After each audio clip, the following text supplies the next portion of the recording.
போல் பாக்கிய செல்வம் புவியில் இல்லையே.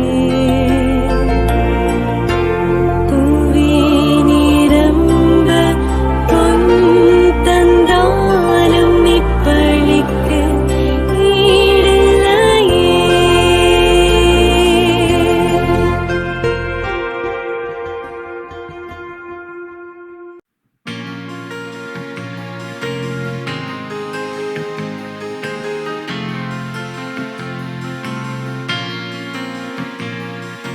உன்னிதய வாசல் தேடி வருகிறேன், என் இதயம் முறையை என்னில் வாருமே.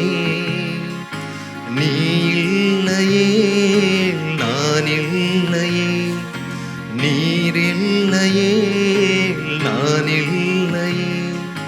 நான் வாழ என் உள்ளம் வா, நான் வாழ என் உள்ளம் வா. உன்னிதய வாசல் தேடி வருகின்றேன்.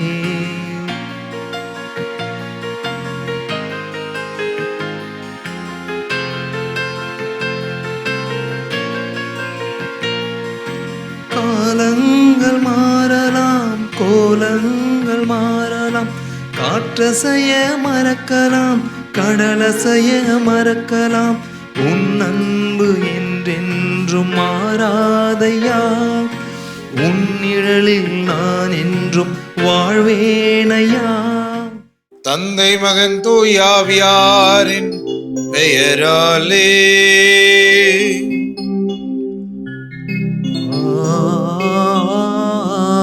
ஆமென்.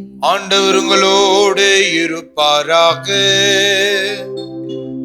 உமான்மாவோடும் இருப்பாராக. கிறிஸ்துவில் பிரியமான என் சகோதர சகோதரிகளே, மாதா தொலைக்காட்சியினுடைய நேயர்களே, தேவதாயினுடைய பிள்ளைகளே, ஆண்டவர் இயேசு கிறிஸ்துவனுடைய பக்தர்களே, உங்கள் அனைவரையும் இந்த காலை திருப்பலியில் சந்திப்பதில் பெரும் மகிழ்ச்சி அடைகிறேன். இன்றைக்கு புனித பெர்னார்டினுடைய விழாவை அன்னையாம் திருச்சபை நினைவு கூறுகிறது. புனித பெர்னார்ட் துறவு மடத்தினுடைய தலைவராகவும் மறைநூல் வல்லுநராகவும் தேவதாயினுடைய தலை சிறந்த பக்தராகவும் இருந்தார் என்று திருச்சபையினுடைய வரலாறு நமக்கு கற்றுத்தருகிறது. திருச்சபையில் ஒருமைப்பாட்டுக்கு ஒரு தூதுவனாகவும் தேவதாயின் பக்தியில் திருச்சபையை வழிநடத்துகிற ஒரு மாபெரும் மறை வல்லுநராகவும் இவர் திகழ்ந்தார். ஆகவே அவருடைய நினைவை கொண்டாடுகிற இந்த வேளையில் இந்த 2 வரங்களுக்காக நாம் இந்த திருப்பலியில் ஜெபிப்போம். முதலாவது, திருச்சபையில் ஒற்றுமை நிலவ வேண்டும். பல்வேறு கருத்துகள், பல்வேறு வாழ்க்கை சூழல்களை உடையவர்கள் அனைவரும் ஒரே மனத்தவராய், ஆண்டவர் இயேசுவினுடைய பிள்ளைகளாய், ஒரே உள்ளத்தோடு அவர்கள் இணைந்து திரு அவையை கொண்டாட வேண்டும் என்று இந்த திருப்பலியில் மன்றாடுவோம். இரண்டாவதாக, தேவதாயின் மீது இருக்கிற பக்தி, தேவதாயின் மீது இருக்கிற பற்றில் நாம் வளர வேண்டும். இவ்வாறு ஆண்டவர் இயேசுவுக்கு அருகே நாம் செல்ல வேண்டும். த்ரூ மேரி டு ஜீசஸ் என்று சொல்லுகிறோமே, அன்னை மரியாள் வழியாக இயேசுவிடம் செல்வதற்கான ஒரு புனித பயணத்தில் நாம் அனைவரும் ஈடுபட வேண்டும். அந்த திருப்பயணத்தை நாம் மேற்கொள்ள வேண்டும் என்று சொல்லி இந்த பரிசுத்த பலி பூசையை நாம் ஒப்பு கொடுத்து செபிப்போம். சகோதர சகோதரிகளே, நம்முடைய இல்லங்களில் இருந்து, நம்முடைய இல்லத்தினுடைய சொகுசுகளிலிருந்து இந்த திருப்பலியில் நாம் பங்கெடுத்தாலும், இந்த திருப்பலியினுடைய பலன்கள், இந்த மாபெரும் கல்வாரி பலியினுடைய பலன்கள் நாம் இருக்கிற இடத்தில் நம்மை சேரும்படி நம்மையே நாம் தயாரிக்க வேண்டும். ஆண்டவருடைய அருளையும் ஆண்டவருடைய கருணையையும் பெறுவதற்கு நமக்கு தகுதி இல்லை என்பதை நாம் உணர வேண்டும். கல்லான நம்முடைய இதயத்தை மாற்றுவதற்கு நம்மால் இயலாது, அவரால் இயலும் என்பதை நாம் புரிந்து கொள்ள வேண்டும். அதற்கு முதல் படியாக நாம் பாவிகள் எனவும் அவருடைய அருளும் இரக்கமும் நமக்கு தேவை எனவும் நாம் ஏற்றுக்கொள்ள வேண்டும்.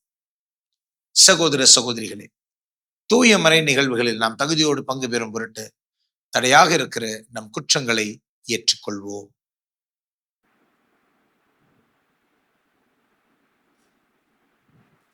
எல்லாம் வல்ல இறைவனிடமும் சகோதர சகோதரிகளே உங்களிடமும் நான் பாவியனை ஏற்றுக்கொள்கிறேன். ஏனெனில் என் சிந்தனையாலும் சொல்லாலும் செயலாலும் கடமையை தவறியதாலும் பாவங்கள் பல செய்தேன். என் பாவமே, என் பாவமே, என் பெரும் பாவமே. ஆகையால் எப்பொழுதும் கன்னியான புனித மரியாளையும் வான தூதர்கள் புனிதர் அனைவரையும் சகோதர சகோதரிகளை உங்களையும் நம் இறைவனாகிய ஆண்டவரிடம் எனக்காக வேண்டிக் கொள்ள மன்றாடுகிறேன். எல்லாம் வல்ல இறைவன் நம் மீது இரக்கம் வைத்து நம் பாவங்களை மன்னித்து நம்மை முடிவிலா நிலை வாழ்வுக்கு அழைத்து செல்வாராக. ஆமென்.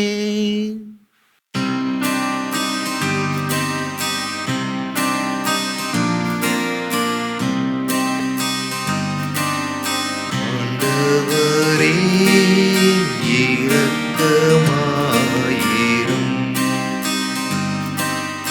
ஆண்டவரே இரக்கமாயிரும். கிறிஸ்துவே இரக்கமாயிரும். கிறிஸ்துவே இரக்கமாயிரும். ஆண்டவரே இரக்கமாயிரும். ஆண்டவரே இரக்கமாயிரும்.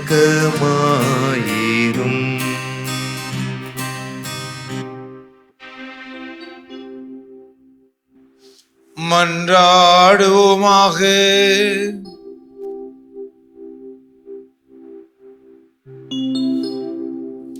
இறைவா, துறவுமட தலைவரான புனித பெர்னாட் உமது இல்லத்தின் மீதுள்ள ஆர்வத்தால் பற்றி எறிந்து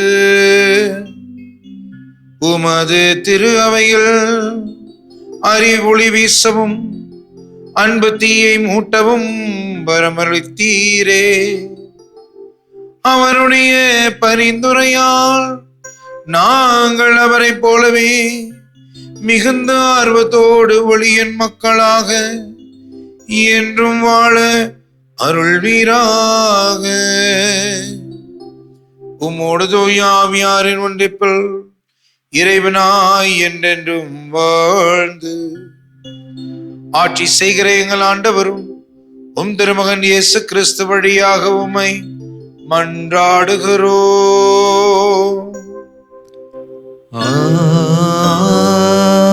ஆமென்.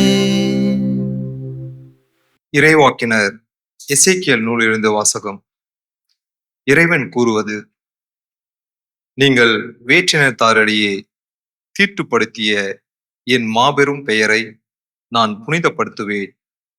அப்போது உங்கள் வழியாய் அவர்கள் கண்முன்னே என் தூய்மையை நிலைநாட்டும் போது நானே ஆண்டவர் என்பதை அவர்கள் அறிந்து கொள்வார்கள் என்கிறார் தலைவராகிய ஆண்டவர்.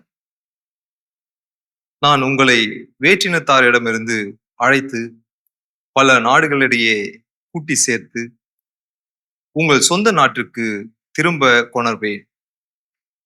நான் தூய நீரை உங்கள் மேல் தெளிப்பேன். நீங்கள் உங்கள் எல்லா அழுக்கிலிருந்தும் தூய்மையாவீர்கள். உங்கள் எல்லா சிலை வழிபாட்டு தீட்டையும் அகற்றுவேன். நான் உங்களுக்கு புதிய இதயத்தை அருள்வேன். புதிய ஆவியை உங்களுள் புகுத்துவேன். உங்கள் உடலிலிருந்து கல்லாலான இதயத்தை எடுத்துவிட்டு சதையாலான இதயத்தை பொருத்துவேன். என் ஆவியை உங்களுக்குள் புகுத்துவேன். என் நியமங்களை கடைபிடிக்கவும் என் நீதி நெறிகளை கவனமாய் செயல்படுத்தவும் செய்வேன். நான் உங்கள் முன்னோருக்கு கொடுத்த நாட்டில் நீங்கள் வாழ்வீர்கள். அப்போது என் மக்களாய் இருப்பீர்கள். நான் உங்கள் கடவுளாய் இருப்பேன். ஆண்டவரின் அருள்வாக்கு. இறைவனுக்கு நன்றி. பதிலுரை பாடல். தூய நீரை உங்கள் மேல் தெளிப்பேன், நீங்கள் அனைவரும் தூய்மை ஆவீர்கள். தூய நீரை உங்கள் மேல் தெளிப்பேன், நீங்கள் அனைவரும் தூய்மை ஆவீர்கள். கடவுளே, தூயதோர் உள்ளத்தை என்னுள்ளே படைத்தருளும். உறுதி தரும் ஆவியை, புதுப்பிக்கும் ஆவியை என்னுள்ளே உருவாக்கி அருளும். உமது முன்னிலையிலிருந்து என்னை தள்ளிவிடாதேயும். உமது தூய ஆவியை என்னிடமிருந்து எடுத்து விடாதேயும். பல்லவி. தூய நீரை உங்கள் மேல் தெளிப்பேன், நீங்கள் அனைவரும் தூய்மை ஆவீர்கள். மீட்பின் மகிழ்ச்சியை மீண்டும் எனக்கு அளித்தருளும். தன்னார்வ மனம் தந்து என்னை தாங்கி அருளும். அப்பொழுது குற்றம் செய்தோருக்கு வழிகளை கற்பிப்பேன். பாவிகள் உம்மை நோக்கி திரும்புவர். பல்லவி. தூய நீரை உங்கள் மேல் தெளிப்பேன், நீங்கள் அனைவரும் தூய்மை ஆவீர்கள். ஏனெனில் பலியினால் உம்மை மகிழ்விக்க முடியாது. நான் எரிபலி செலுத்தினாலும் நீர் அதில் நாட்டங்கொள்வதில்லை. கடவுளுக்கேற்ற பலி நொறுங்கிய நெஞ்சமே. கடவுளே, நொறுங்கிய குற்றமுணர்ந்த உள்ளத்தை நீர் அவமதிப்பதில்லை. பல்லவி. தூய நீரை உங்கள் மேல் தெளிப்பேன், நீங்கள் அனைவரும் தூய்மை ஆவீர்கள்.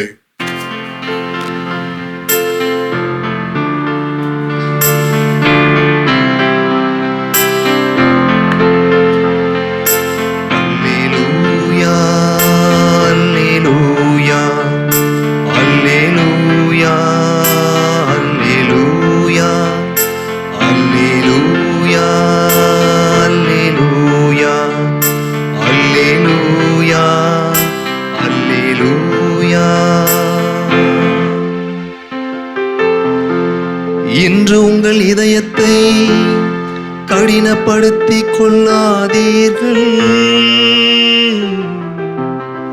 மாறாக நீங்கள் அவரது குரலுக்கு செவி கொடுத்தால் எத்துணை நலம். அல்லேலூயா, அல்லேலூயா, அல்லேலூயா, அல்லேலூயா, அல்லேலூயா.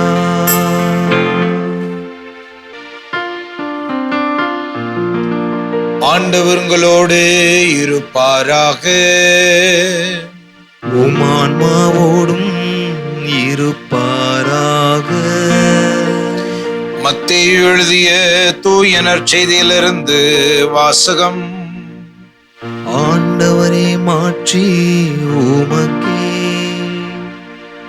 அக்காலத்தில் இயேசு மீண்டும் உவமை வழியாக பேசியது.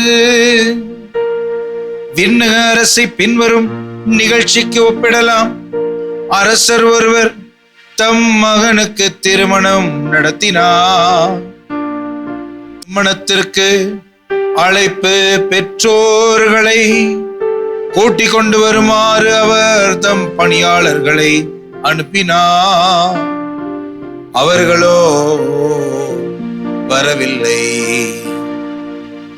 மீண்டும் அவர் வேறு பணியாளர்களிடம், நான் விருந்து ஏற்பாடு செய்திருக்கிறேன், காளைகளையும் கொழுத்த கன்றுகளையும் அடித்து சமையல் எல்லாம் தயாராய் உள்ளது, திருமணத்துக்கு வாருங்கள் என அழைப்பு பெற்றவர்களுக்கு கூறுங்கள் என்று சொல்லி அனுப்பினார்.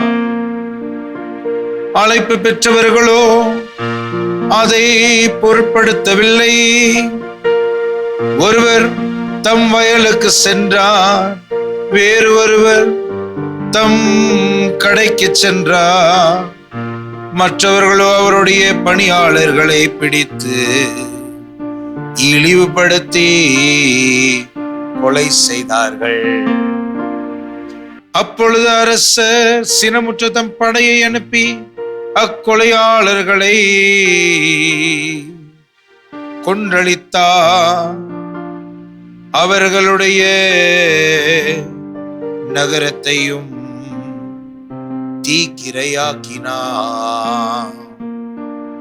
பின் தம் பணியாளரிடம், திருமண விருந்து ஏற்பாடு ஆகியுள்ளது, அழைக்க பெற்றவர்களோ தகுதியற்று போனார்கள். எனவே நீங்கள் போய் சாலையோரங்களில் காணும் எல்லாரையும் திருமண விருந்துக்கு அழைத்து வாருங்கள் என்றார். அந்த பணியாளர்கள் வெளியே சென்று வழியில் கண்ட நல்லோர் தீயோர் யாவரையும் கூட்டி வந்தனர். திருமண மண்டபம் விருந்தினரால் நிரம்பியது. அரசர் விருந்தினரை பார்க்க வந்தபோது அங்கே திருமண ஆடை அணியாத ஒருவரை கண்டார். அரசர் அவரை பார்த்து, தோழா, திருமண ஆடையின்றி எவ்வாறு உள்ளே வந்தாய் என்று கேட்டார்.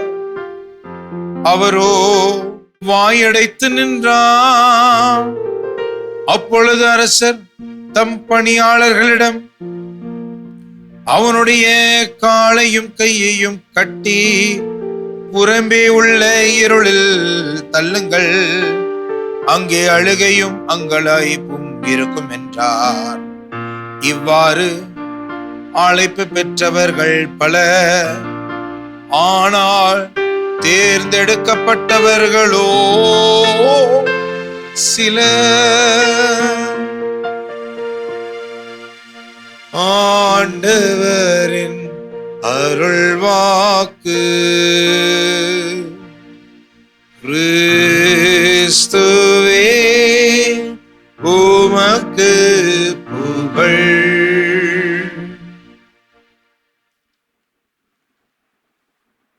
கிறிஸ்துவுக்குள் பிரியமான என் சகோதர சகோதரிகளே, ஆண்டவருடைய திருவுள்ளத்தை நிறைவேற்றதான் நாம் இங்க வந்திருக்கிறோம்.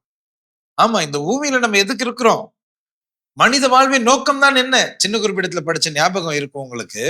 4 காரியங்களை சின்ன குறிப்பிடத்தில் வாசிக்கிறோம். முதலாவது, கடவுளை அறிந்து கொள்கிறது. ஆமா, கடவுள் யாருன்னு அறிந்து கொண்டால் தானே அவர் எப்படிப்பட்டவர்னு புரியும்.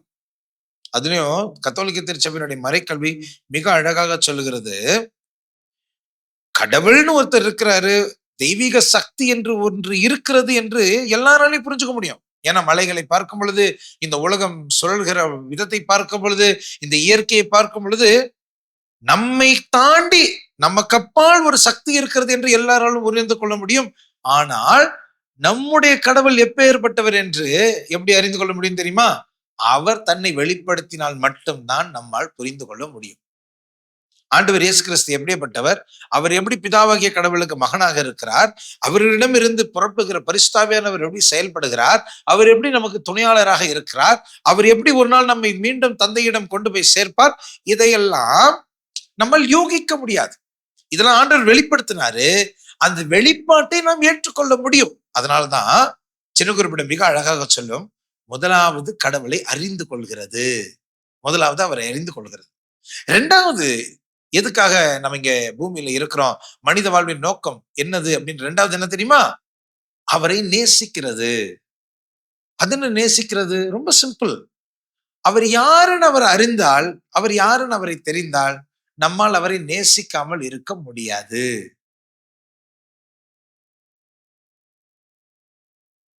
அவர் யார் என்று நமக்கு தெரிஞ்சா, அவர் யாருன்னு நமக்கு புரிஞ்சா, நம்மளால் அவரை நேசிக்காமல் இருக்க முடியாது. எனக்கு பிரியமான என் சகோதர சகோதரிகளே, அப்போ முதலாவது ஆண்டவரை அறிந்து கொள்கிறது, 2வது அவரை நேசிக்கிறது. இப்ப கேள்வி என்னன்னா, அவரை நம்ம நேசிக்கிறோமா இல்லையான்றது எப்படி தெரியும்? How do we know? How will he know? அவருக்கு எப்படி தெரியும் நம்ம அவரை நேசிக்கிறோமா இல்லையான்றது? ஆண்டவர் சொல்லியிருக்கிறாரு, சின்னஞ்சிறு என் சகோதர சகோதரிகளுக்கு எதையெல்லாம் செய்தீர்களோ எனக்கே செய்தீர்கள்னு சொல்லியிருக்கிறாரு இல்லையா? அப்படின்னா அவரை நேசிக்கிறத நம்ம காட்டணும். எப்படி காட்டணும்? நம்மளுடைய சகோதர சகோதரிகளை நேசிப்பதன் மூலமாக, நம்மளுடைய சகோதர சகோதரிகளுக்கு சேவை செய்வதன் வழியாக, நம்முடைய சகோதர சகோதரிகளை பார்த்து கொள்வதன் வழியாக நம்ம ஆண்டவர்கிட்ட நம்ம அவரை நேசிக்கிறோன்றதை சொல்ல முடியும். அதனால்தான் சின்ன குறிப்பிடம் 3வதாக சொல்லும், அவரை அறிந்து கொள்கிறது, அவரை நேசிக்கிறது, அவரை சேவிக்கிறது, அவருக்கு சேவை செய்கிறது. எப்படி? சின்னஞ்சிறிய சகோதர சகோதரிகள் எதையெல்லாம் செய்கிறோமோ ஆண்டவருக்கே செய்கிறோம். அப்ப இது 3மே நம்ம நல்லா பண்ணிட்டோம் அப்படின்னு சொன்னா, விவிலியம் சொல்லுகிறது, சின்ன குறிப்பிடம் சொல்லுகிறது, நம்ம நித்தியமாக கடவுளுடைய சமூகத்துல இருப்போம், அவரோட ஐக்கியத்துல இருப்போம், அவரோடு ஒன்றிணைந்து நம்மால் வாழ முடியும். நித்தியத்துக்கும் சதா காலங்களுக்கும் அவரோடு இணைந்து நம்மால் ஒரு வாழ்க்கை வாழ முடியும். அதான் சின்ன குறிப்பிடம் சொல்கிறது. மனித வாழ்வினுடைய நோக்கம் என்ன? முதலாவது அவரை அறிந்து கொள்கிறது, இரண்டாவது அவரை நேசிக்கிறது, மூணாவது அவருக்கு சேவை செய்கிறது, நாலாவது நித்தியத்துக்கும் அவரோடு பரலோகத்தில் வாழ்வது. எனக்கு பிரியமான சகோதர சகோதரிகளே, இதற்காகவே நீங்களும் நானும் அழைக்கப்பட்டிருக்கிறோம். இதுதான் நம்முடைய வாழ்க்கையினுடைய நோக்கம். இதற்காக தான் திருமுழுக்கின் அருள் அடையாளத்தை நாம் பெற்றிருக்கிறோம். ஆனா எனக்கு பிரியமான சகோதர சகோதரிகளே, இன்னைக்கு பல்வேறு விதமான நாட்டங்கள், பல்வேறு விதமான காரியங்கள், இந்த உலக பிரகாரமான காரியங்கள் எல்லாவற்றிலும் நம்ம எவ்வளவு பிஸியா இருக்கிறோம். ஆமா, வார்த்தை நல்ல வார்த்தை, பிஸி. அதுல ஆங்கிலத்துல இந்த பிஸி அப்படின்ற வார்த்தையை அதிகமா பயன்படுத்தக்கூடாது அப்படின்னு சொல்லுவாங்க. ஏன் தெரியுமா? பிஸி அப்படின்ற ஒரு வார்த்தைக்கு அது ஒரு சொல்லாடல், அது என்ன சொல்றது, ஒரு ஆக்ரோனிம், அது ஒரு அர்த்தம் அப்படி கொடுக்குறாங்க. பிஸிக்கு அது அர்த்தம் இல்லை, ஆனாலும் இப்படியும் அதை புரிந்து கொள்ளலாம். BUSY என்றால் பீயிங் அண்டர் சேட்டன்ஸ் யோக். அப்படின்னா சாத்தானினுடைய நுகத்தின் அடியில் வாழ்வதுதான் பிஸி. எப்ப பார்த்தாலும் நான் பிஸியா இருக்கேன் அப்படின்னா என்ன அர்த்தம்? அவங்களுக்கு வாழ்க்கையில சுதந்திரம் இல்லை. அவங்க ஏதோ ஒண்ணுக்கு கீழே ஒரு அழுத்தத்துல இருக்கிறாங்க, ஏதோ ஒரு விதமான கட்டுகளில் அவங்க சிக்கிக்கிட்டு இருக்கிறாங்க. இதுதான் பிஸி. எப்ப பாரு பிஸி. எனக்கு பிரியமான சகோதர சகோதரிகளே, பல நேரங்கள்ல இந்த உலகத்துல நம்ம ரொம்ப பிஸி ஆயிடும். உலக பிரகாரமான காரியங்களுக்கு ஏகப்பட்ட கவனத்தை செலுத்துகிறோம். ஒரு சிலர் பணம் பணம் பணம் பணம் என்று ஓடிட்டு இருக்காங்க. சபையுரையாளர் புத்தகம் என்ன சொல்லுது தெரியுமா? பணம் பணம் ஓடுறவங்களுக்கு நிறைய பணம் செய்யறோம், ஆனா தேவையான நேரத்துல அது ஒன்றுத்துக்கு பிரயோஜனப்படாது. வீண் வீண், எல்லாம் வீண். சம்பாரிச்ச பணம் எல்லாம் வீண் அப்படின்னு பைபிள் சொல்லுது. அது ஒரு சிலர் சொல்லுவாங்க, நான் இந்த ஒரு ஜான வயிற்றுக்காக தான் ஓடுறேன் அப்படின்னு சொல்லுவாங்க. அதே சபையுரையாளர் புத்தகம் சொல்லுகிறது, ஒருவர் வயிற்றுக்காகவே உழைக்கிறார், ஆனா அந்த வயிற்று பசியோ தீர்வதே இல்லை, தீரவே தீராது. வயிற்றுக்காக தான் உழைக்கிறேன்னு சொன்னா அந்த பசி ஆறவே ஆறாது. அப்ப பாருங்க, எல்லாமே வீண். பைபிள் சொல்லுகிறது, முதலாவது ஆண்டவரை தேடுங்கள், அவருடைய நீதியும் அவருடைய அரசையும் நீங்கள் நாடுகள் மற்ற அனைத்து உங்களுக்கு சேர்த்து கொடுக்கப்படும்.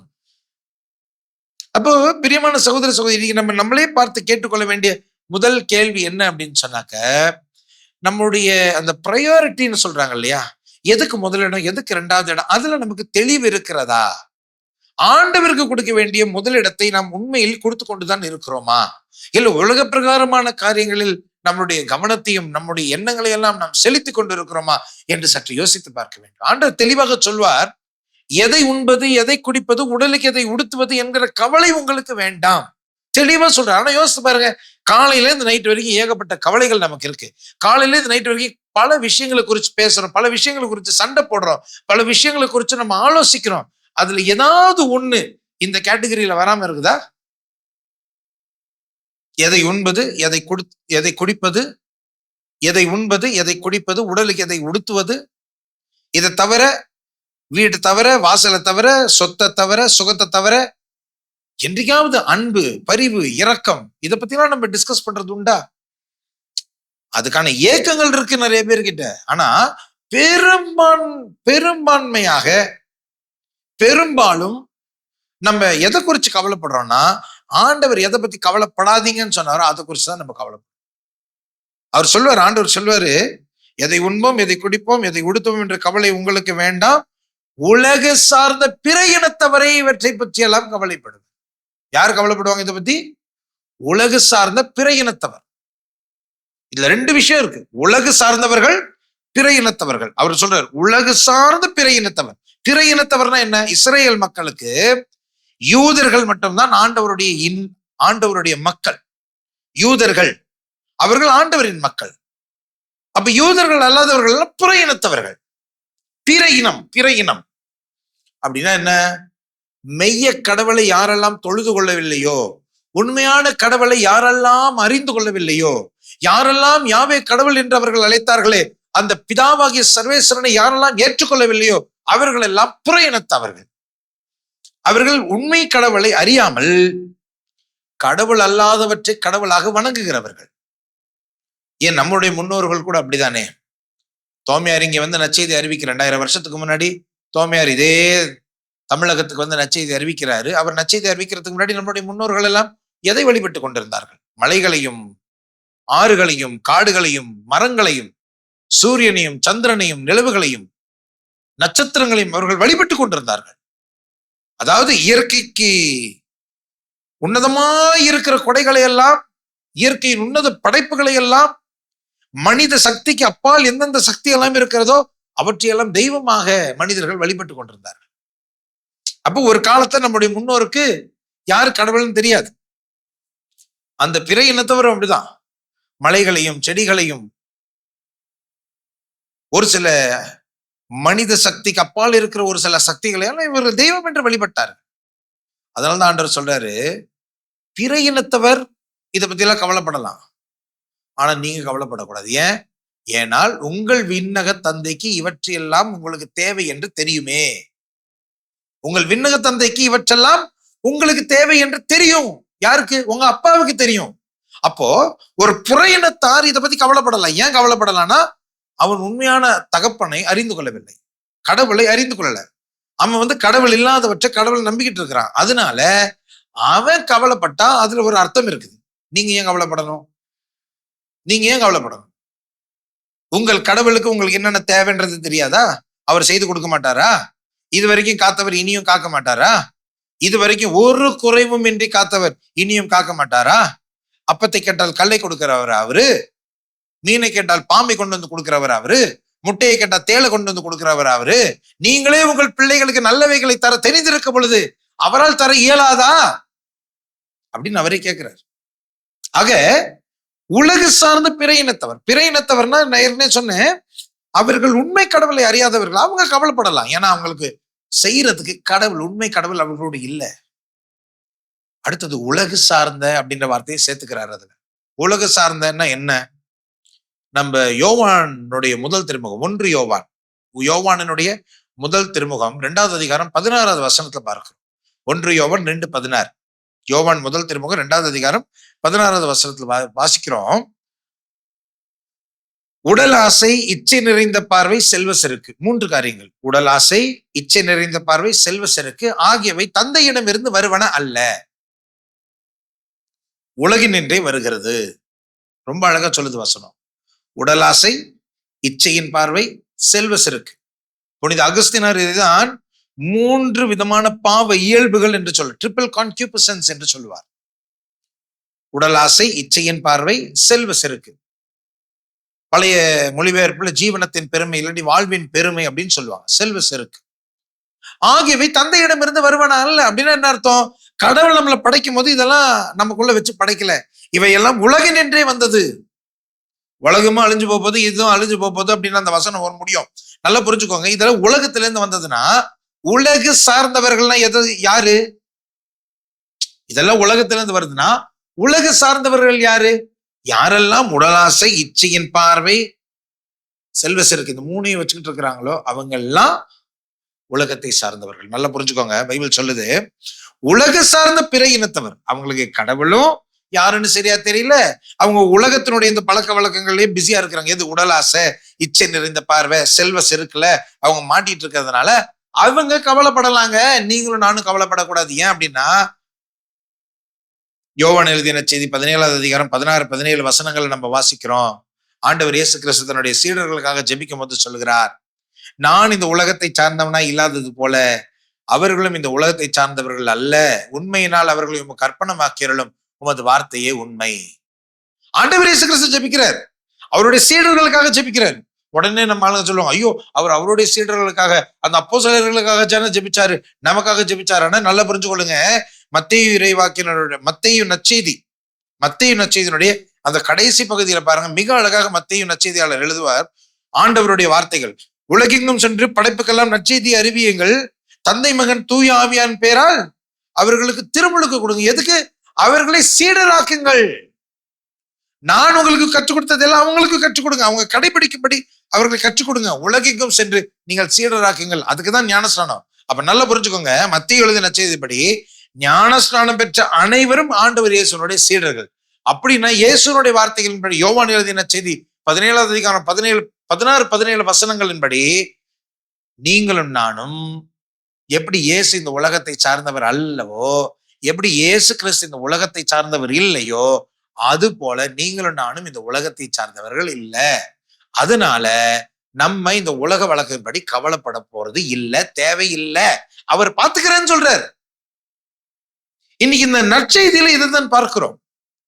திருமண விருந்தை ஏற்பாடு செய்த அந்த அரசன் விருந்துக்கு வாங்கன்னு சொல்லி அனுப்புறாரு. ஒவ்வொருத்தனும் ஒவ்வொரு சாக்கு போக்கு சொல்லிட்டு போறான். ஒருத்தன் நான் வயலுக்கு போகணுன்ட்டு போறான், ஒருத்தன் நான் கடைக்கு போகணுன்ட்டு போறான், எனக்கு வேற வேலை இருக்குன்ட்டு போறான். இது மட்டும் இல்லாம வந்திருக்கிற அந்த இறைவாக்கினரை அடிச்சு கொலையும் செய்யறாங்க. இது எவ்வளவு பெரிய ஆணவம் பாருங்க, இது எவ்வளவு பெரிய செருக்கு பாருங்க, இது எவ்வளவு பெரிய பெருமை பாருங்க. ஆண்டவர் கொடுத்த அந்த அழைப்பை புறக்கணிச்சது மட்டும் இல்லாம அந்த அழைப்பை குறித்து நினைவூட்ட வந்தவர்களையும் இவர்கள் கொலை செய்வார்கள்னால் இவர்கள் எவ்வளவு பெரிய அகங்காரம் உடையவர்கள் பாருங்க. அதனாலதான் அந்த அரசன் என்ன செய்யறாரு, போர் வீரர்கள் அனுப்பி அவங்களை ஒழிச்சு கட்டுறாரு, அந்த ஊர்லயும் ஒழிச்சு கட்டுறாரு. இவனுங்களுக்கெல்லாம் அழைப்பு கட்டது கொடுத்தேனே, இவங்களை ஒழிச்சு கட்டிட்டு, நல்ல கவனிங்க, அவர் கொடுத்தது அழைப்பு. அந்த அழைப்பை ஏற்றுக்கொள்ளாதவர்களை அவர் தீக்கிரையாக்கினார் என்று நற்செய்தி சொல்லுது. உஷாரா இருங்க சகோதர சகோதரிகளே. ஆண்டவர் கொடுத்த அழைப்பை ஒருத்தராலையும் புறக்கணிக்க முடியாது. ஆண்டவர் கொடுத்த அழைப்பை ஒருத்தர் புறக்கணிப்பானே சொன்னா அதுக்கான பிரதிபலனை அவன் அனுபவித்துதான் ஆக வேண்டும். உப்பு தின்னவன் தண்ணீர் குடித்துதான் ஆக வேண்டும். ஆண்டவர் கூப்பிட்டா போகணும். He compels you to make a choice. அவர் வலியுறுத்துறார், நான் கூப்பிட்டிருக்கேன் வா. வரலையா அதுக்கு தண்டனை அனுபவிக்கணும். அவர் அவ்வளவு செஞ்சிருக்கிறார், நமக்காக விருந்தை ஏற்பாடு செஞ்சிருக்கிறார், நம்ம கௌரவிக்கிறதுக்காக அவருடைய சொந்த வீட்டை திறந்து கொடுத்திருக்கிறாரு. வந்து சேருன்னு சொல்றார். வராதவங்களை அவர் தீக்கிரையாக்குகிறார். எனக்கு பிரியமான சகோதர சகோதரிகளே, ஆண்டவருடைய அழைப்பை புறக்கணித்தவர்கள் அந்த தண்டனை தீர்ப்புக்கு ஆளாவார்கள். இதை நாம் புரிந்து கொள்ள வேண்டும். ஆண்டவருடைய அழைப்பு புறக்கணிச்சுட்டு நான் இப்படி வேணா இருந்துக்குவேன், நான் பாட்டுக்கு உலக பிரகாரமா வாழ்ந்துக்குவேனா, அதற்கு பிரதிபலனை அனுபவித்துதான் ஆக வேண்டும். இது புரிந்து கொள்ளணும். இது முதலாவது. இரண்டாவது, அவருடைய அழைப்பு பெற்றவர்கள் அந்த அழைப்பு புறக்கணிக்கும் போது ஆண்டவர் என்ன பண்றாரு பாருங்க, பொது வெளியில எல்லாரையும் அழைச்சிடுறாரு. யார் யார் இருக்கிறாங்களோ, அவன் நல்லவனோ கெட்டவனோ அதை பத்தி எல்லாம் கவலை, நீ வா. ஒருத்தனை கூப்பிட்டா அவன் வரல, சாப்பாடு ரெடியா இருக்குது, பந்தி ரெடியா இருக்குது, நீ வா அப்படின்னு சொல்லி எல்லாரையும் கூப்பிடுறாரு. நல்ல கவனிங்க, கூப்பிட்ட உடனே எல்லாரும் போதான் செய்யறாங்க. ஆனாலும் அந்த திருமண விருந்துல அந்த இடத்துக்கான டெக்கோரத்தை யார் மெயின்டைன் பண்ணலையோ அவங்களையும் அவர் கடுமையா சாடுறார், அவங்களையும் கண்டிக்கிறார். ஒரு விஷயம் புரிஞ்சு கொள்ளுங்க, ஆண்டவர் அழைப்பை கொடுக்கிறார் ஒரு சிலருக்கு, அந்த அழைப்பை அவங்க நிராகரிச்சுட்டாங்கன்னா அதுக்கு தண்டனை உண்டு. அதே நேரத்துல அழைப்பை ஏற்றுக்கொண்டு அந்த அழைப்புக்கு தன்னை தயாரிக்கிறவனுக்கு தண்டனை உண்டு. ரெண்டும் உண்டு. அழைப்பை மறுக்கிறவனுக்கும் தண்டனை உண்டு, அழைப்பை ஏற்று அதற்கு தன்னையே தயாரிக்காதவனுக்கும் தண்டனை உண்டு. என்னடா இந்த சாமியார காலங்காத்தால் வர தண்டனை பத்தி பேசிட்டு இருக்காரு அப்படின்னு நினைக்காதீங்க. எனக்கு பிரியமான சகோதர சகோதரிகளே, பைபிள்ல ஒரு வார்த்தை உண்டு இல்லையா, ஆண்டவர் இயேசு சொல்வாரு, பன்றிகளுக்கு முத்துக்களை போடக்கூடாது. ஏன் முத்துக்களை போடக்கூடாது அப்படின்னு சொன்னா, அந்த பன்றிகளுக்கு அந்த முத்தினுடைய அருமை புரியாது. ஆண்டவர் அந்த விஷயத்துல ரொம்ப தெளிவா இருக்கிறார். ஆண்டவர் எல்லாத்தையும் கொடுக்க தயாரா இருக்கிறார். ஆனா அருமை தெரிஞ்சவங்களுக்கு தானே கொடுக்க முடியும். ஒருத்தங்களுக்கு அவர் கொடுக்கிற அந்த பரிசுனுடைய அருமையே புரியல, அருமையே தெரியல, அவர் எப்படி கொடுக்க முடியும்? அவர் எப்படி அதை வேஸ்ட் பண்ண முடியும்? அதனாலதான் இந்த அழைப்பு ஏன் இந்த உவமை ஆண்டவர் சொல்றாருன்னா, கேர்ஃபுல்லா இருங்க, ரொம்ப லைட்டா எடுத்துக்காதீங்க ஆண்டவரை. உங்க கிறிஸ்தவ வாழ்க்கையை ரொம்ப லைட்டா எடுத்துக்காதீங்க.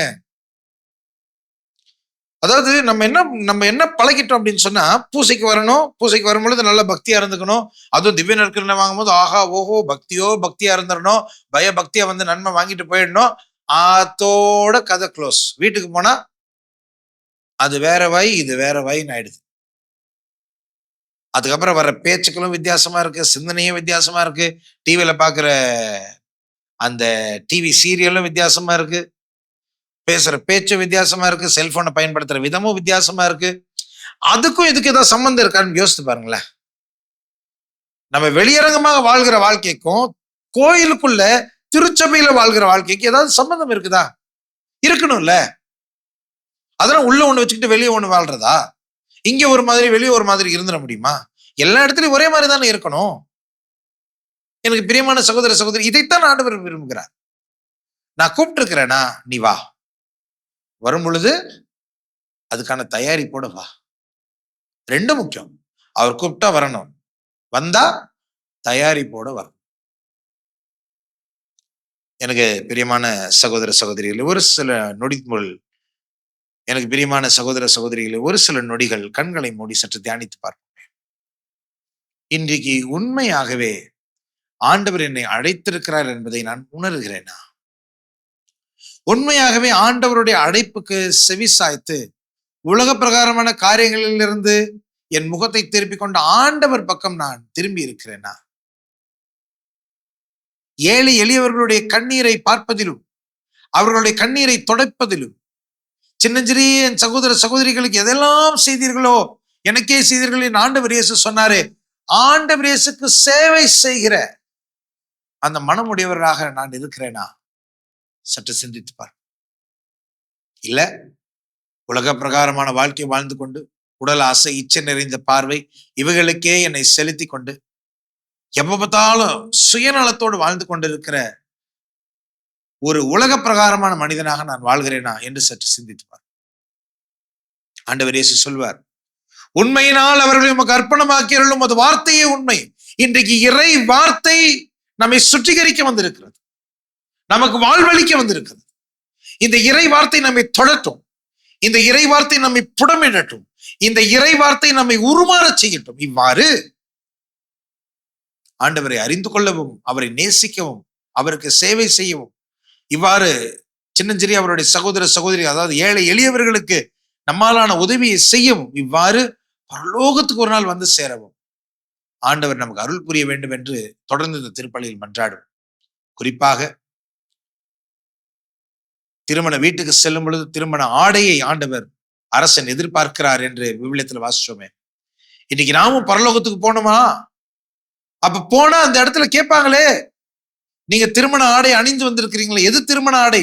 ஆண்டவர் இயேசு கிறிஸ்துவை அணிந்து கொள்கிறது தான் விண்ணகத்தில் தேவைப்படுகிற திருமண ஆடை. அது எப்படி செய்கிறது? அது எப்படி செய்யறது? திருமலுக்கு பெற வேண்டும், செய்த பாவங்களுக்காக ஒவ்வொரு அடையாளத்தில் மன்னிப்பு பெற வேண்டும். இவ்வாறு நம் கிறிஸ்துவை ஆடையாய் அணிந்திருக்க முடியும். கடைசி எப்ப பாவ சங்கீதனம் செஞ்சோன்னு யோசித்து பாருங்க. எத்தனை சாவான பாவங்களை செய்கிறோம், எத்தனை முறை பாவ சங்கீதனம் செய்கிறோம் என்று யோசித்து பாருங்க. முடிந்த வரைக்கும் எவ்வளவு சீக்கிரம் முடியுமோ நல்ல பாவ சங்கீதனம் செய்யுங்க.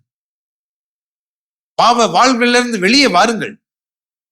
உடலாசை, இச்சை நிறைந்த பார்வை, செல்வ செருக்கு ஆகியவற்றையெல்லாம் உதறி தள்ளி ஆண்டவர் இயேசு கிறிஸ்துவை நோக்கி திரும்பி வாருங்கள். நல்ல பாவ சங்கீதனம் செய்து இயேசு இரட்சகரை திருவிருந்திலே பெறுவோமேயானால் நிச்சயம் அந்த திருமண விருந்தில் மகிழ்கிற, சந்தோஷமாய் ஆடி பாடுகிற ஒரு விருந்தாளியாக நீங்களும் நானும் மாற முடியும், வாழ முடியும். அத்தகைய ஒரு நிலைக்கு ஆண்டவர் தாமே நம்மை வழிநடத்த வேண்டும் என்று சொல்லி இந்த பரிசுத்த பலிபூசையில் தொடர்ந்து மன்றாடுவோம். ஆமென். ஆகவே பிரியமான என் சகோதர சகோதரிகளை, இப்பொழுது நம்முடைய தேவைகளுக்காக ஜெபிக்கிற வேளையில் ஆண்டவர் தாமே நம் இதயத்தை புதுப்பிக்க வேண்டும், ஆண்டவர் தாமே நொறுங்கிய இதயத்தை ஏற்றுக்கொள்ள வேண்டும் என்று சொல்லி தொடர்ந்து நம்முடைய தேவைகளுக்காகவும் உலகத்தினுடைய தேவைகளுக்காகவும் மன்றாடுவோம். அன்பு தந்தையே, உமது திரு அவையை வழிநடத்தும் திருத்தந்தை 14ஆம் லியோ, ஆயர்கள், அருள் பணியாளர்கள், துறவியர் மற்றும் இறைமக்கள் அனைவரையும் உமது தூய ஆவியால் நாள்தோறும் புதுப்பித்து அன்பிலும் புனிதத்திலும் வளர்ந்து தங்கள் வாழ்வால் உலகிற்கு கிறிஸ்துவை எடுத்துரைக்கும் சாட்சிகளாக திகழ அருள் புரிய இறைவா உம்மை மன்றாடுகிறோம். ஆண்டவரே, எங்கள் மன்றாட்டை கேட்டருளும். நீதியின் இறைவா, உலக நாடுகளையும் எம் நாட்டை வழிநடத்தும் தலைவர்களின் உள்ளங்களை புதுப்பித்து சுயநலத்தையும் அதிகார வேட்கையையும் விடுத்து நேர்மையோடும் பொறுப்புணர்வோடும் மக்களுக்கு பணியாற்றவும், குறிப்பாக ஏழைகள், ஒடுக்கப்பட்டோர் மற்றும் நலிவுற்றோரின் உரிமைகளையும் மாண்பையும் பாதுகாக்கவும் அருள் புரிய இறைவா உம்மை மன்றாடுகிறோம். ஆண்டவரே, எங்கள் மன்றாட்டை கேட்டருளும். ஆறுதலின் இறைவா, நோய், தனிமை, வறுமை, மனசோர்வு மற்றும் வாழ்வின் பல்வேறு போராட்டங்களால் துன்புறும் உமது பிள்ளைகளை கனிவுடன் நோக்கியருளும். அவர்களின் சோர்ந்த உள்ளங்களை தேற்றி நம்பிக்கையை புதுப்பித்து துன்பங்களின் நடுவிலும் உமது உடனிருப்பை உணர்ந்து புதிய எதிர்நோக்குடன் வாழ அருள் புரிய இறைவா உம்மை மன்றாடுகிறோம். ஆண்டவரே, எங்கள் மன்றாட்டை கேட்டருளும். எங்களை புதுப்பிக்கும் இறைவா, மாதா தொலைக்காட்சி வழியாக இத்திருப்பலியில் பங்கேற்கும் எங்கள் ஒவ்வொருவரின் உள்ளத்தையும் தொட்டருளும். எங்களிடம் உள்ள கடின உள்ளம், பகைமை, பொறாமை, சுயநலம் ஆகியவற்றை அகற்றி அன்பு செய்யும் இதயத்தையும் மன்னிக்கும் இதயத்தையும் பிறருக்கு செவிமடுக்கும் இதயத்தையும் எங்களுக்கு தந்து எங்கள் அன்றாட வாழ்வில் உமது அன்பிற்கு சான்று பகர அருள் புரிய இறைவா உம்மை மன்றாடுகிறோம். ஆண்டவரே, எங்கள் மன்றாட்டை கேட்டருளும். நம்முடைய தனிப்பட்ட தேவைகளுக்காக மன்றாடுவோம். என்றும் வாழும் எல்லாம் அல்ல இறைவா, உம்முடைய பிள்ளைகளுடைய வேண்டுதல்களுக்கு செவி சாய்த்து எங்கள் இதயங்களை புதுப்பிக்க உம்மை வேண்டுகிறோம். இவ்வாறு எங்கள் ஆண்டவராகிய இயேசு கிறிஸ்துவின் சாட்சிகளாக இந்த உலகத்தில் திகழவும் அவர் தந்த அழைப்பை ஏற்று புனிதமடைய எங்களுக்கு உமது ஆவியின் அருளை தருவீராக. எங்கள் ஆண்டவராகிய அதே கிறிஸ்து வழியாக உம்மை மன்றாடுகிறோம்.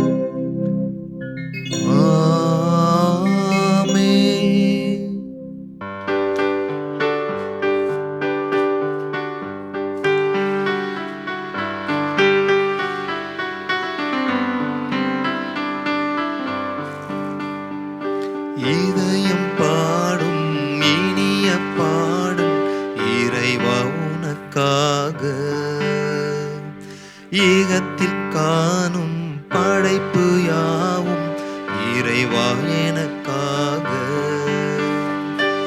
இதயம் பாடும் இனிய பாடல் இறைவா உனக்காக, ஈகத்தில் காணும் படைப்பு யாவும் இறைவா எனக்காக. நினைத்தேன் நான் தர அனைத்தும் முந்தன் காணிக்கை. நினைத்தேன் நான் தர அனைத்தும் முந்தன் காணிக்கை. என் இதயம் பாடும் இனிய பாடல் இறைவா எனக்காக. இதயம் பாடும் இனிய பாடல் இறைவா உனக்காக.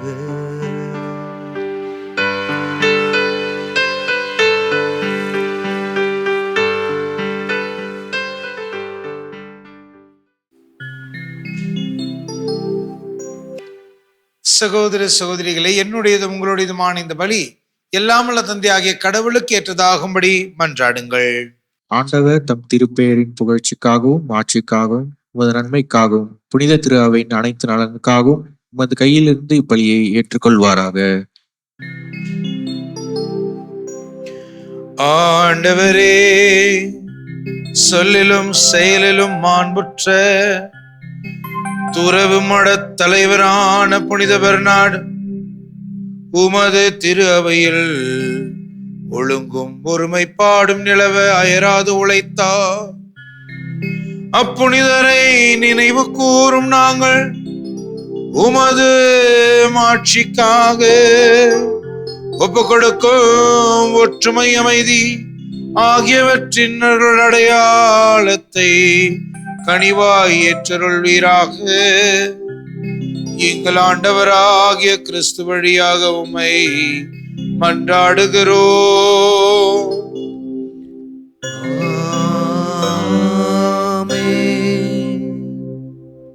ஆண்டவர் உங்களோடு இருப்பாராக.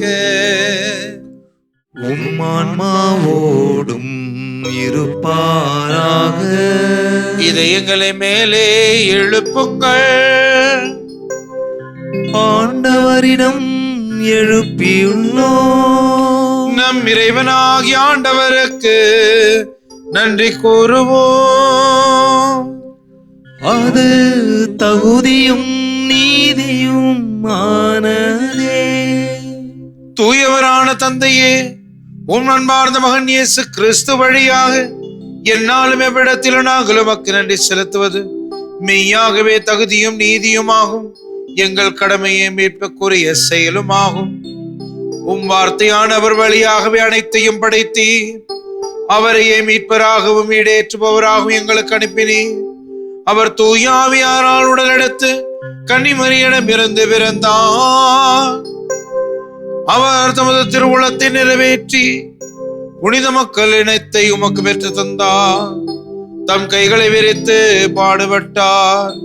இவ்வாறு சாவை வென்று உயிர்ப்பை வெளிப்படுத்தினார். ஆகவே வான தூதரோடும் புனிதர் அனைவரோடும் சேர்ந்து நாங்கள் உமது மாட்சியை புகழ்ந்துரைத்து ஒரே குரலாய் ஆர்ப்பரித்து பாடுவதாவது: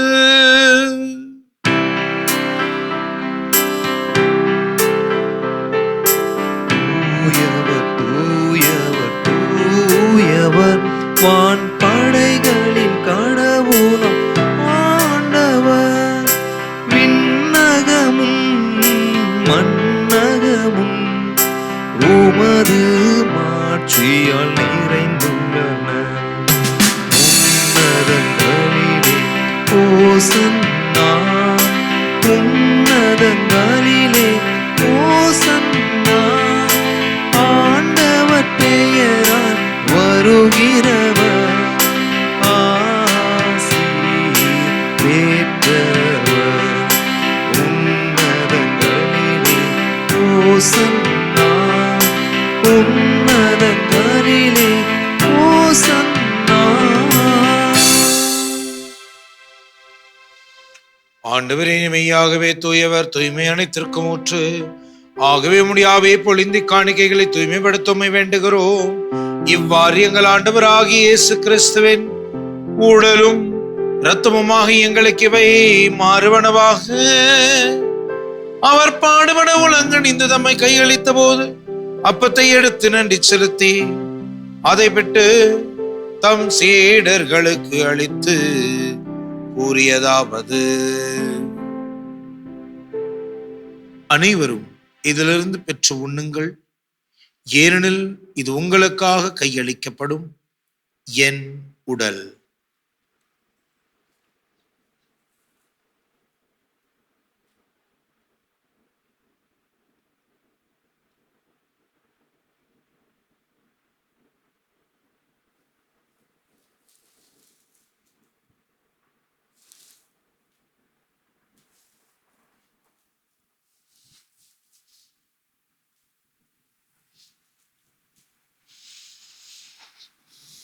அவ்வண்ணமே இரவு விருந்தருந்தியவன் கிண்ணத்தையும் எடுத்து மீண்டும் உமக்கு நன்றி கூறி தம் சீடர்களுக்கு அளித்து அவர் கூறியதாவது: அனைவரும் இதிலிருந்து பெற்று பருகுங்கள். ஏனெனில் இது புதிய நிலையான உடன்படிக்கைக்கு உரிய என் இரத்தத்தின் கிண்ணம். இது பாவ மன்னிப்புக்கென்று உங்களுக்காகவும் பலருக்காகவும் சிந்தப்படும். இதை என் நினைவாகச் செய்யுங்கள்.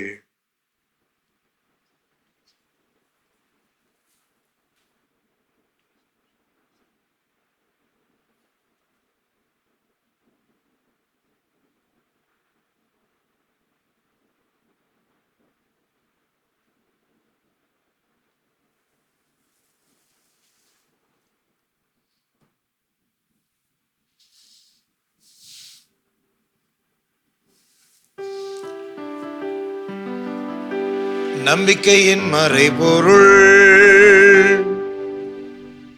ஆண்டவரே,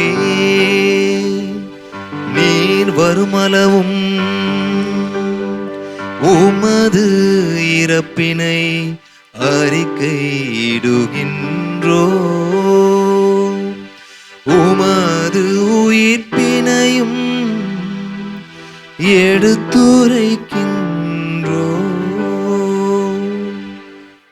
ஆகவே ஆண்டவரே, நாங்கள் கிறிஸ்துவின் இறப்பினையும் உயிர்ப்பின் நினைவு கூர்ந்து வாழ்வதரும் அப்பத்தையும் மீட்பளிக்கும் கிண்ணத்தையும் உமக்கு ஒப்புக் கொடுக்கின்றோம். திருமுனின்று ஊழியம் புரிய தகுந்தவர்கள் எங்களை ஏற்றுக்கொண்டே, எனவே உமக்கு நன்றி செலுத்துகிறோம்.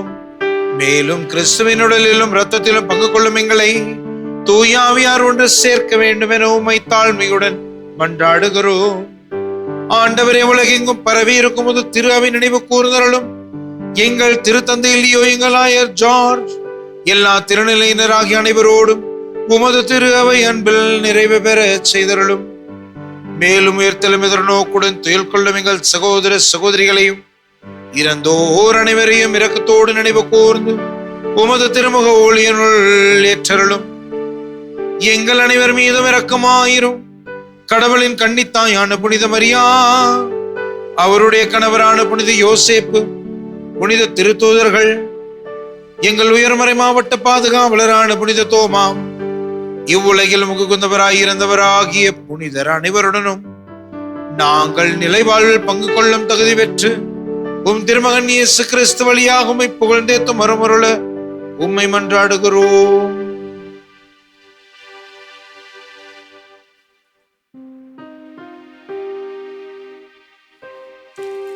இவர் வழியாக இவரோடு இவரில் எல்லாம் வல்ல இறைவனாகிய தந்தையே, தூயாவியாரின் ஒன்றிப்பில் எல்லா புகழும் ஆட்சியும் என்றென்றும் உமக்கு உரியதே.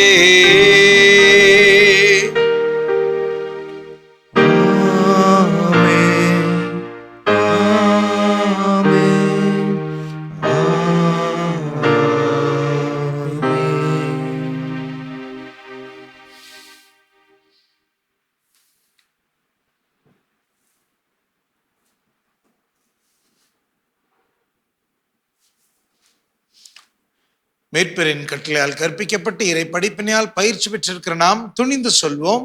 விண்ணுலகில் இருக்கிற எங்கள் தந்தையே, உமது பெயர் தூயதென போற்றப் பெறுக. உமது ஆட்சி வருக. உமது திருவுளம் விண்ணுலகில் நிறைவேறுவது போல மண்ணுலகிலும் நிறைவேறுக. எங்கள் அன்றாட உணவை இன்று எங்களுக்கு தாரும். எங்களுக்கு எதிராக குற்றம் செய்வோரை நாங்கள் மன்னிப்பது போல எங்கள் குற்றங்களை மன்னியும். எங்களை சோதனைக்கு உட்படுத்தாதையும் தீமையிலிருந்து எங்களை விடுவித்தருளும். ஆண்டவரே, தீமை அனைத்திலிருந்து எங்களை விடுவித்து எங்கள் வாழ்நாளில் அமைதியை கனிவோடு அருளும் என்றாடுகிறோம். உமது இரக்கத்தின் உதவியால் நாங்கள் பாவத்திலிருந்து எப்போது விடுதலை பெற்று யாதொரு கலக்கமும் இன்றி நலமாய் இருப்போமாக. நாங்கள் எதிர்நோக்கி இருக்கும் பேரின்பத்திற்காகவும் மீட்பராகிய இயேசு கிறிஸ்துவின் வருகைக்காகவும் காத்திருக்கின்றோம். ஏனெனில் ஆட்சியும் வல்லமையும் மாட்சியும் என்றென்றும் உமதே.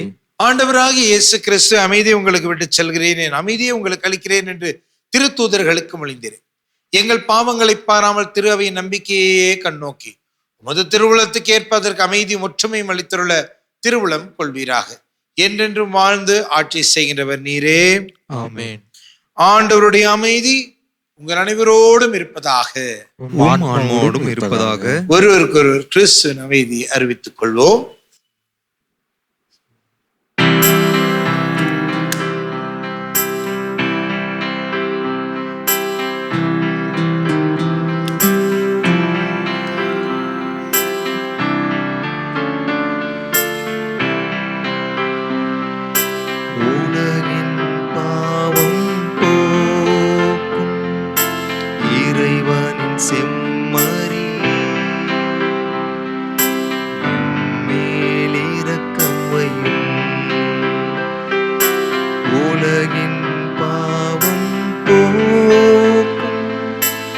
இறைவனின் செம்மறியே,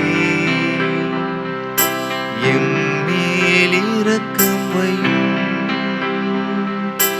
உலகின் பாவம் போக்கும் இறைவனின் செம்மறியே, எமக்கு அமைதி அருளும்.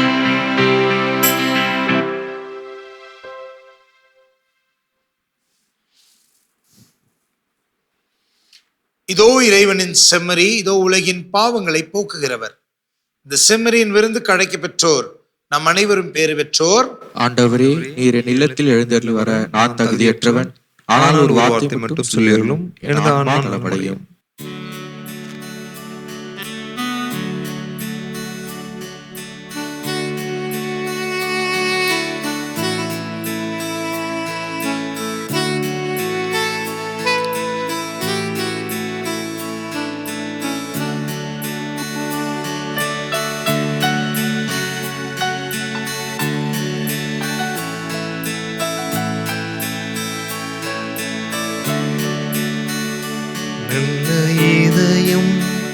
ஒன்று தான் என் இயேசுவே எனக்குத்தான்.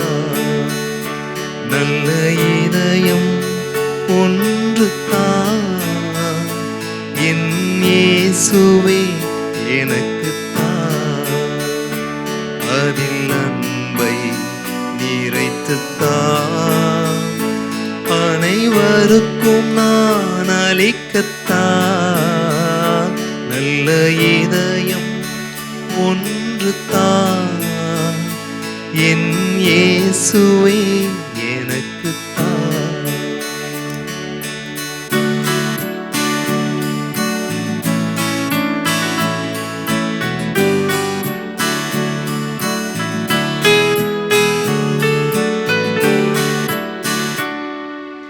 எனக்கெதிரா பகைமை செய்வோரை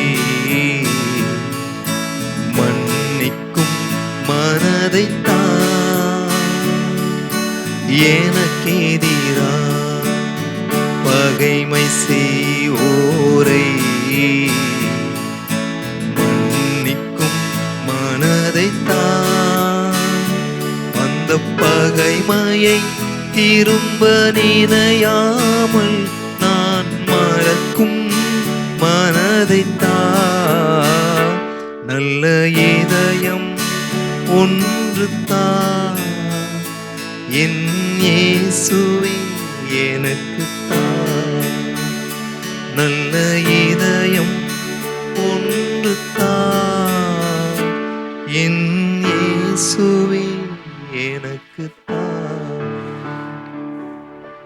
மன்றாடுவோமாக. ஆண்டவரே, புனித பர்னார்டினுடைய விழாவில் நாங்கள் உட்கொண்ட திரு உணவு எங்களிடம் தன் நற்பண்புகளை விளைவிப்பதாக.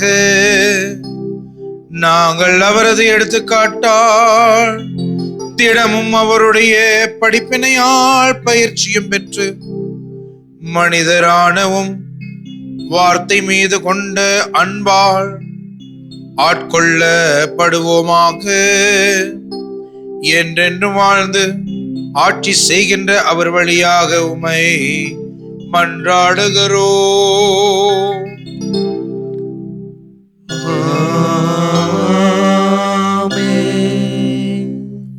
ஆண்டவர் உங்களோடு இருப்பாராக. உம் ஆன்மாவோடும் இருப்பாராக. ஆண்டவர் உங்களுக்கு ஆசி வழங்கி உங்களை காப்பாராக.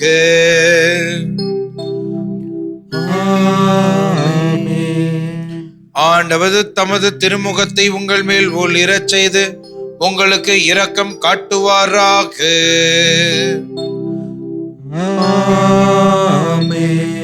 ஆண்டவர் தமது திருமுகத்தை உங்கள் பக்கம் திருப்பி உங்களுக்கு தம் அமைதியை அருள்வாராக.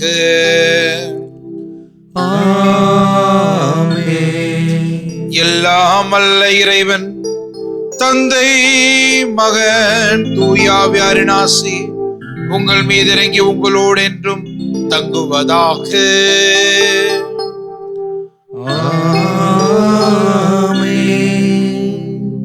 சென்று வாழுங்கள், திருப்பலி நிறைவேறிற்று.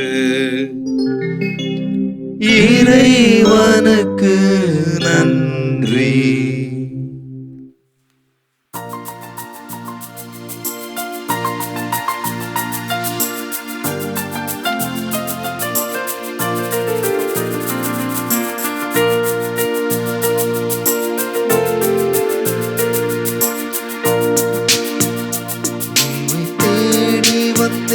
சுமை தீரும் அம்மா, உன்னை தேடி வந்தேன் சுமை தீரும் அம்மா. உலகாலும் தாயே அருள் தாரும் அம்மா, உலகாலும் தாயே அருள் தாரும் அம்மா. உம்மை தேடி வந்தேன் சுமை தீரும் அம்மா,